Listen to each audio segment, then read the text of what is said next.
Bismillahirrahmanirrahim. Assalamualaikum warahmatullahi wabarakatuh. Perkenalkan, nama saya Teresia Ayu Permatasari dan teman saya Nispa Puspitasari. Kami dari kelompok 4. Di sini saya akan menjelaskan tentang konsep kepemilikan harta perspektif ekonomi syariah.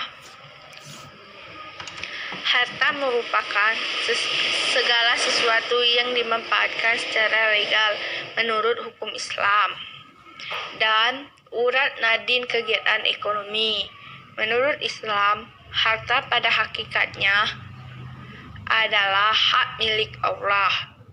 Konsep kepemilikan harta diakui hak individu dan hak umum, di mana keduanya tidak bersifat mutlak. Hal ini menunjukkan bahwa hak keduanya terkait erat dengan prinsip bahwa manusia adalah pegangan amanah Allah. Pendahuluan. Keharusan manusia untuk memenuhi kebutuhan, suatu kemestian yang tidak mungkin dipisahkan.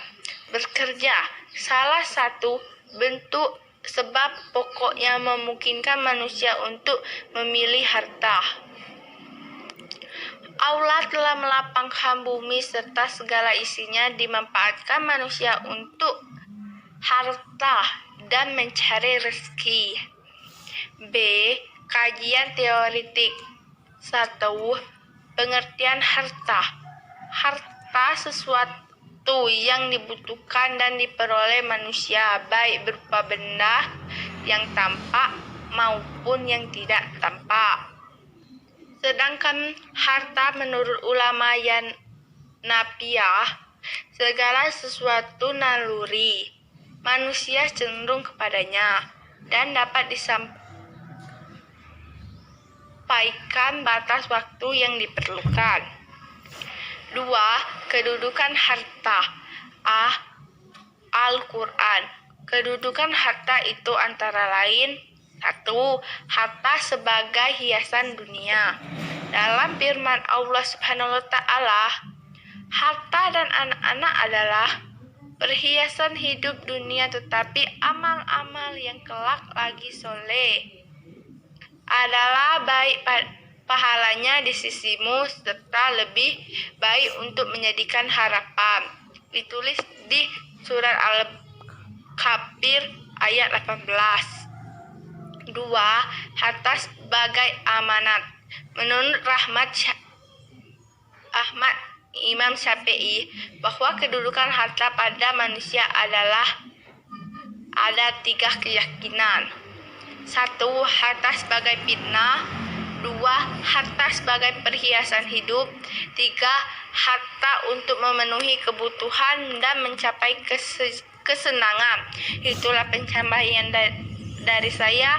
Selanjutnya akan dilanjutkan kepada Nispa Puspitasari. Assalamualaikum warahmatullahi wabarakatuh. Kenalkan, saya Nispa Puspitasari dari kelas Ekonomi Syariah 1. Di sini saya akan melanjutkan penjelasan dari Teresia Ayu Permatasari, yaitu as-sunnah, di mana Rasulullah SAW menerangkan tentang kedudukan harta pula, yang artinya adalah celakalah bagi orang yang mengabdi kepada dinar atau uang, dan orang yang mengabdi kepada hamba toga atau pakaian, di mana jika ia diberi ia bangga, dan jika tidak diberi ia akan marah. Mudah-mudahan ia celaka dan mendapatkan sakit. Jika ia terkena musibah, maka ia akan sulit untuk memperoleh jalan keluarnya. Hadis riwayat Bukhari. Harta tersebut tampak bahwa orang-orang yang bangga akan hartanya dan melupakan hakikat Allah menitipkan harta tersebut, maka Allah akan memberikan azab yang sebanding dengan hal tersebut. Yang ketiga adalah fungsi harta, di mana fungsi harta itu sangat banyak. Harta dapat menunjang suatu kehidupan manusia, baik itu baik maupun buruk. Di mana di sini saya akan menjelaskan beberapa fungsi menurut Rahmat Syafi'i. Yang pertama adalah kesempurnaan ibadah mazdah, yaitu salat memerlukan kain untuk menutup aurat. Yang kedua adalah memelihara dan meningkatkan ketakwaan kepada Allah Subhanahu wa Ta'ala. Yang ketiga adalah meneruskan estafet kehidupan agar tidak meninggalkan keturunan yang lemah. Yang keempat adalah menyelaraskan antara kehidupan dunia dan kehidupan akhirat. Yang keempat adalah pembagian harta, di mana pembagian harta ini ada 10 macam. Yang pertama adalah harta mutakawin dan harta gairu mutakawin, di mana harta mutakawin adalah harta yang bisa diambil manfaatnya, sedangkan harta gairu mutakawin adalah harta yang tidak bisa diambil manfaatnya, maupun itu jenisnya, cara memperolehnya. Yang kedua adalah harta misli dan harta kimi, di mana harta misli adalah harta yang ada imbangannya atau persamaannya, sedangkan harta kimi adalah harta yang tidak memiliki imbangannya atau persamaannya. Yang ketiga adalah harta istihlak dan harta istimal. Harta istihlak adalah harta yang tidak dapat diambil kegunaannya atau manfaatnya secara biasa, kecuali dengan menghabiskan harta. Sedangkan harta istimal ialah harta yang dapat diambil kegunaannya berulang kali dan materinya tetap terjaga. Yang keempat adalah harta mankul dan gairu mankul. Harta mankul adalah harta yang dapat dipindahkan atau bergerak ke satu tempat ke tempat lain. Sedangkan harta gairu mankul adalah harta yang tidak dapat dipindahkan dan dibawa dari satu tempat ke tempat lain. Yang kelima adalah harta ain dan harta dain, di mana harta ain adalah harta yang berbentuk benda, sedangkan harta dain adalah sesuatu yang berada dalam tanggung jawab. Yang keenam adalah harta al-aini dan harta al-nafil, di mana harta al-aini adalah harta yang memiliki nilai dan bentuk atau wujud, sedangkan harta nafil adalah harta yang tidak memiliki wujud, hanya saja dia berkembang dari waktu ke waktu. Yang ketujuh adalah harta mamluk, harta mubah, dan harta mahjur. Harta mamluk ialah sesuatu yang berada di bawah milik per orang atau milik badan hukum.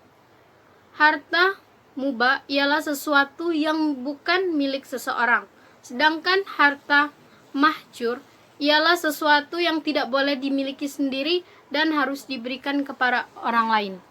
Yang kesembilan adalah harta pokok dan harta hasil atau buah, di mana harta pokok juga disebut dengan modal, adalah harta yang terjadi darinya harta lain, sedangkan harta hasil atau buah adalah harta yang terjadi dari harta lain. 10. Harta khas dan harta am. Harta khas adalah harta milik pribadi, tidak bersekutu dengan yang lain, tidak boleh mengambil manfaatnya tanpa persetujuan dari pemiliknya. Sedangkan harta am adalah harta milik umum atau bersama, boleh diambil manfaatnya secara bersama-sama. 11. Harta yang dapat dibagi dan harta yang tidak dapat dibagi.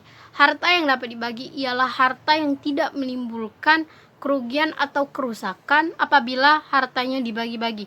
Sedangkan harta yang tidak dapat dibagi-bagi ialah harta yang menimbulkan kerugian atau kerusakan apabila harta tersebut dibagi-bagi. Mungkin hanya ini yang dapat saya sampaikan. Kurang dan lebih saya mohon maaf, kepada Allah saya mohon ampun. Saya akhiri, wabillahi taufiq wal hidayah. Wassalamualaikum warahmatullahi wabarakatuh.